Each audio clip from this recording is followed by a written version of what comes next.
എന്നാണോ ദുൽഹിജ്ജ 9 അതത് നാടുകളിൽ അന്നായിരിക്കും നോമ്പ്. എന്നല്ലാതെ മക്കത്തുള്ള അതേ ദിവസം ലോകത്ത് കിട്ടൂല. മക്കത്ത് പകലുണ്ടാകുമ്പോൾ ലോകത്തിലുള്ളത് പകൽ കിട്ടുമോ? ഇല്ല.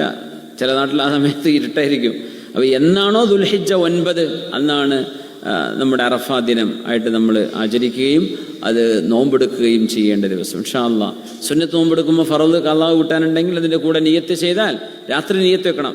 എന്നാ പിന്നെ പകല് സുന്നത്തായ നോമ്പിന്റെ കൂടെ ഫറദ് ഖളാ കൂടും. പക്ഷെ സുന്നത്ത് നോമ്പിന് സുബഹി കഴിഞ്ഞിട്ടും നിയ്യത്താക്കാൻ പറ്റും. സുബഹിസ്കാരം കഴിഞ്ഞ് സുബഹിക്ക് ശേഷം ഫജ്റിന് ശേഷം നോമ്പ് മുറിയുന്ന കാര്യങ്ങളൊന്നും ചെയ്തില്ലെങ്കിൽ ളുഹറിന്റെ മുമ്പ് വരെ സുന്നത്തായ നോമ്പ് നിയ്യത്ത് വെക്കാൻ പറ്റും. പക്ഷെ അതുകൊണ്ട് ഫർള് വിടുമോ?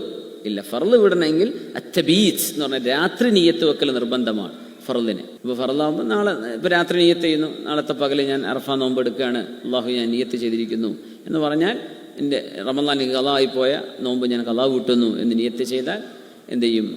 രണ്ടും കിട്ടും ഇൻഷാ അല്ലാഹ്. അപ്പോൾ